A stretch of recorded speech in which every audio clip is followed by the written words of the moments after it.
Welcome students, we will now continue our study on functions available in the math modules.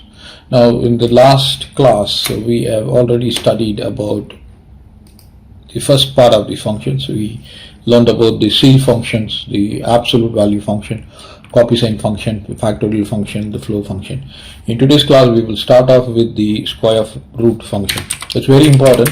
Specifically you want to perform any complicated operations, you need this square root function. So foremost I will import the math module. So after you imported the math module, I want to get the square root of say 36. So let me just give you this basic illustration. The square root value for 36 is equal to, you got to call the module math, the function sqrt square root, and what you want to get this 36. So you save it and then you run it and it gives you this value. Square root of 36 is 6. Now what if you want to get the square root of 729? And I'm going to pass this value 7 to 9 and then I'm going to run it. So clearly you can see the square root of 7 to 9 is 27. How about 1024? The square root of 1024, you save it and you execute it, you get 32. So these are some of the illustrations where square root comes into play. Now I would like to comment this off and then we will look into the next available function, what is called as the power function, POW. Now I want to know what is the value of 3 raised to the power of 3. Now this is nothing but 3 multiplied 3 times, that's going to be 27. Okay, this is simple to handle, right?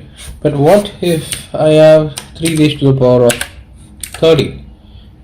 Can I just utilize expressions in the way that I've just shown you here to calculate the value of 3 raised to 30? It's going to be Herculean. It's not going to be all that easy. That's one case. Second case is that time consuming. Time is lost, energy is lost, and if time and energy is lost, then everything is lost. So this is a powerful function and let us see how to execute it. I want to get the value of 3 raised to the power of 3, and that is equal to, so first we will call the module math.pow is the function and give the base first and then the exponent, and then you save it and you execute it. So 3 raised to the power of 3, this is 27. So if it is 3 squared, then the base first and the exponent is followed. So you save it and it's 9. As I mentioned to you, what if you wanted the value of 3 raised to the power of 13? So the base first, then the exponent, you save it and then you execute it. You see that this is the value. It is imperative to understand. Now with the advancement of technology, we would have to perform calculations of greater order. Please remember that. Now, performing mathematical operations has a direct connection with technology advancements. Have that in mind. No matter what you want to do, if you want to perform something, if you want to create something, there will be a calculation involved. Without that, you cannot just erect systems. So having mentioned that, we need all these functions. No matter which area of expertise you are planning to get in, you will have to require these functions. So having mentioned that, in case if you want to get the base being changed. Say I want the base to be as 10 and I want to get 10 raised to the power of 10. So go over here, give the base as 10 first. Maybe I will just change the exponent to 12 so that you can have some level of distinction here. So base is 10 and it is raised to the power of 12. You save it and you give it. Right, the button is fired and then this is the value you get. Okay, so we have seen two important functions, so let us keep moving on. Now this is the next function. This is the exponent function, or you can identify it as e raised to the power of x. This is a very important function, specifically when you want to study growth. It can be any growth for that matter. Specifically in today's world, you have so many sicknesses and diseases that are being affecting plant species, animals and human beings. So suppose somebody has got some sickness, and exponential growth is compared to the rate in which the disease advances. And similarly you have logarithm, which is actually the reverse process of exponents, and this is not only available in case of disease and sicknesses, but exponential growth can also be seen in many areas. Say for example you want to study the growth of a certain channel on the social media. Either it would be connected with an exponential growth or it would be connected to an exponential decline. So two cases are always possible, and it can also be the growth of a company. So having mentioned that, we need to know the value. Now it is imperative to understand, if you give the value of e, if I'm printing the value of e, let me just give you the value of e. So print the value of e is equal to, you have to call this function, right? So first the model math.exp of, when I'm using e, I give it as 1. I want to get this value, so you save this and you run it. So you can get the value there. It's 2.718. So the value of e lies between 2 and 3. So this is the value, right? Now what if you want to get the value of e squared? Right, so what you need to do, you go here, probably what I'll do, I will print it in the next line. I go here, I want to get the value of e squared, so I save it and then I print it. So the value of e squared is this. Now what if you want to get the value of e raised to the power of 3? Now these are all different growth levels. Right, now this is the growth. First day you can attribute it like this. See, the very first day the channel has got so many views. The next day a certain social media channel has got so many views. This is the third day. Now you can give the fourth day, say e raised to the power of 4, and place the value 4 there and save it and run it, and this is the fourth day. And probably the fifth day, just give 5 there and then change the value here, 5, save it, and this is the fifth day. These are all feasible values, right? And similarly this can also indicate the growth of a certain company.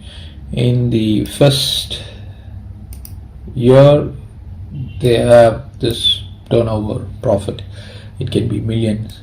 The second year this is the turnover, third year this is the turnover, fourth year this is the turnover, and fifth year this is the turnover. So these are all some of the real-time examples, and also the logarithmic values are there. So what I will do is I will also give certain examples for that. So having given you that, let me move on to the logs. Now there are actually two types of logarithms, right? Now one type is log, it's called as common log. This is called as common log. The other type is called as natural log. Now natural logs, they work on a base e. The base is equal to e which we just studied, and common log, their base value is 10. Now please remember, a log can have any base, but whenever the base is e, we call it as natural log. So have that in mind. So now what I'm going to do is I'm going to be giving you an illustration of a log which is to the base 10. Now I want to get the value of log 10. So when I say log 10, the base is actually taken as 10, right? So log 10 to the base 10 is equal to 1. So that is the value. Now let me just go to the calculator and show that to you. So this is the calculator. Now is there a log there? Okay, log, I'm going to give value of 10 there.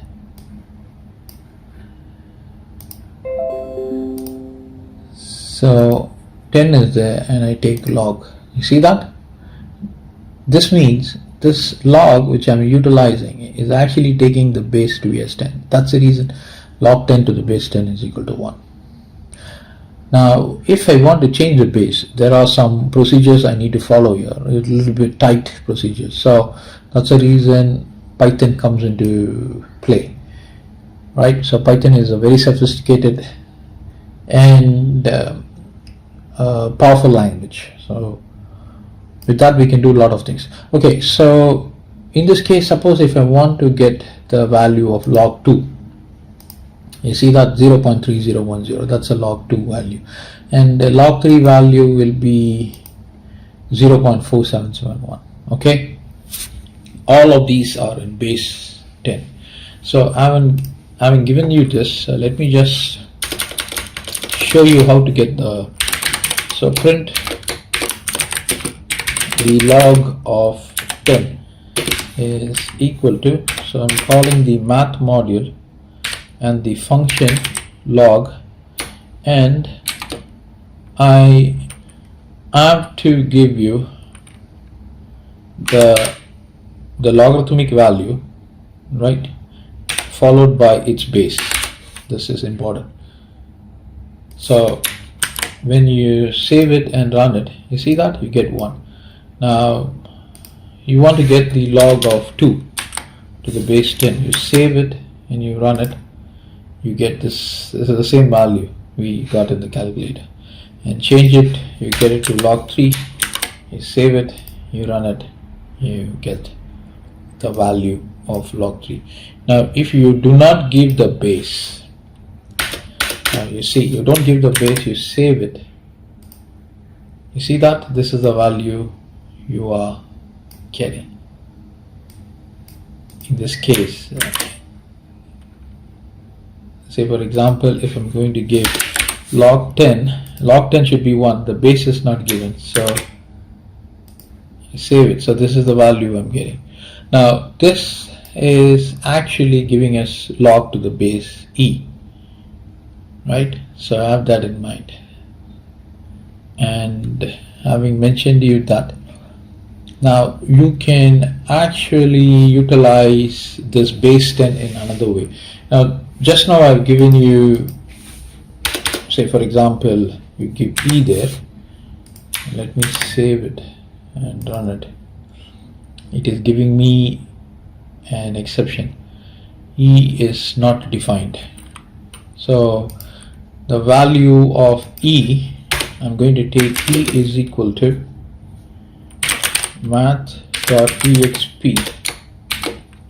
I'm going to define e in this fashion, e, and then now you will see the value changing. You see that instead of saying log 10, the value, or I should say the log of e is, this is the output, the log of e is 1. Why is it 1? Because the base is e here, so that's the reason it's 1. Now if I'm calculating the log of 2 to the base e, so this is actually represented in mathematics like this, ln of 2, and in this case I need to change the value ln of 2 and I'm running it. So ln of 2 is this is the value for ln 2.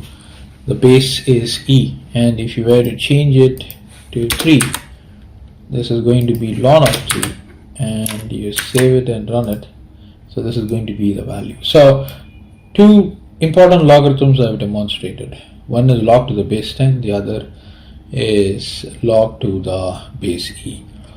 Now if you want to utilize simply log 10, right, you can also utilize that directly. So you can go over here, and I just want log 10. So I can simply say print,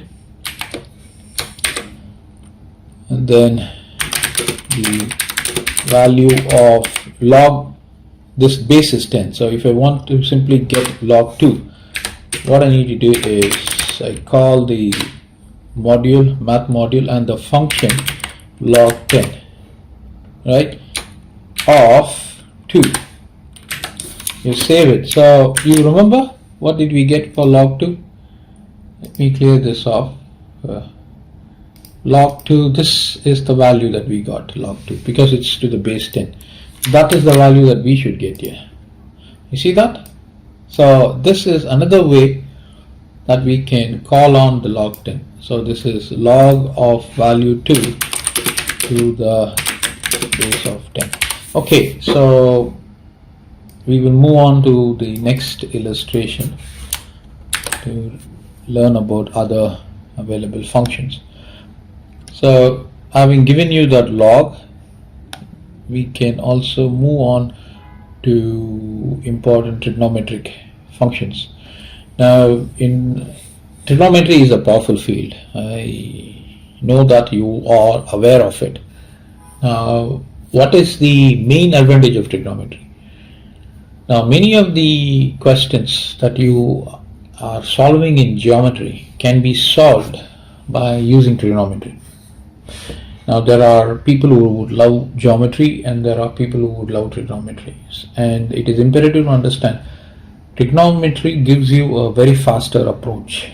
Have that. The same question which you face in geometry can be solved using trigonometry in a faster manner. So we need the following important values in trigonometry. Now they are called as sine, cos, tan, and cosecant. I say secant, then cosecant, and cot.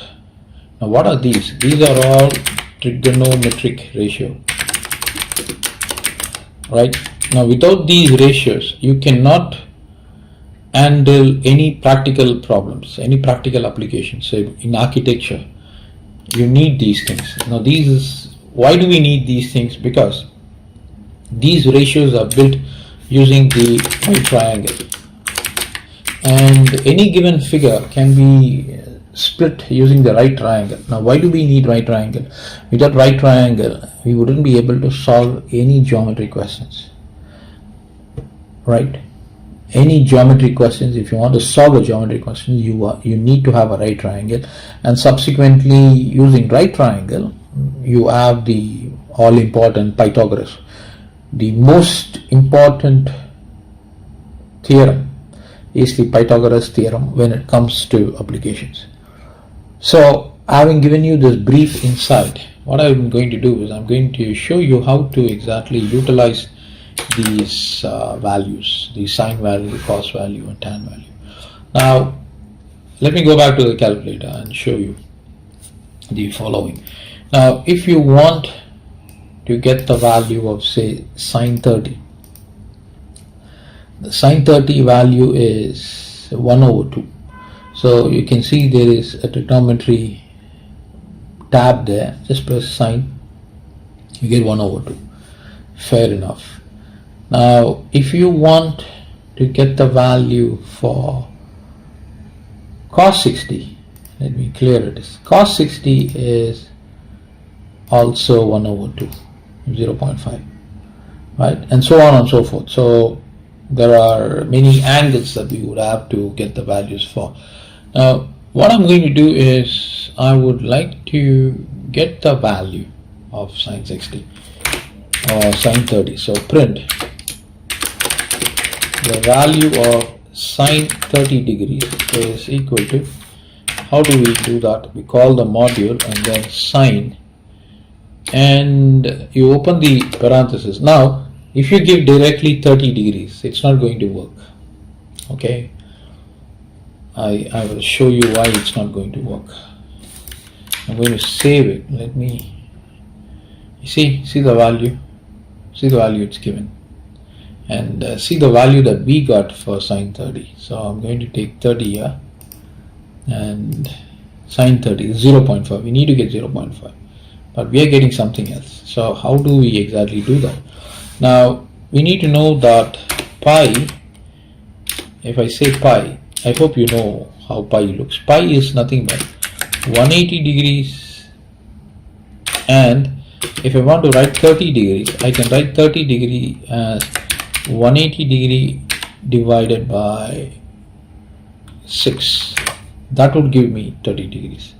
So I need to follow a similar representation over here. But in this case, the representation is different. I cannot use 180 there. I got to use this all important math.pi, call this pi from the math module, and divide it by 6 because I want to get the value of sine 30. So you save it and you run it. You see that 0.4999, which is nothing but 0.5. Okay, so that is how you handle the sine function. Now imagine you want to get cos pi. Now let me just go to cos pi. Now this is all important value for cos, to check it out. Now before I could go to cos, I would like to give you one important value for sine, that is sine 90. Now sine 90 is 1. Let me just go over here and get sine 90. So for that I need to call the pi and divide it by 2 and then run it. So you see that this is not sine 30, this is sine 90. Let me run it one more time. So the value of sine 90 is 1, and that is exactly what we got here. Okay, having got that value, let me go and show you something about cos. So I'm going to clear it up. Now let me see what is cos 30. I'm going to click on cos 30. This is the value I'm getting. This value I'm getting because cos 30 is actually root 3 divided by 2. Now if you go here, just remember this value 0.866. Now I'm going to get the value of root of 3 divided by 2, and you see that this is the value you're getting. This is exactly the value of cos 30 in fraction quantity. And how do we get it? We got it by this all important value. Root of 3 is divided by 2. So that is the understanding we need to have here. So let me go here and type cos and go to math, and I want to divide it by 6. I save it and I run it. So what do I get? You see that? This is the value that we got here, the same value. So cos is working. Now let me go and give 180, cos 180. What is cos 180? Negative 1. I should get that negative 1 there. So in this case, go over here and one small corrections. It's not a correction. I should change this to cos 30 and let me save it and run it. So the value of cos 30. Okay, so this is the complete output.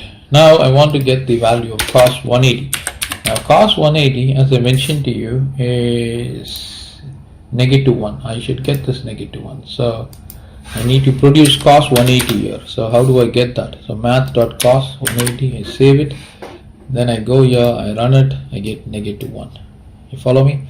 So that is so for cos and for sine.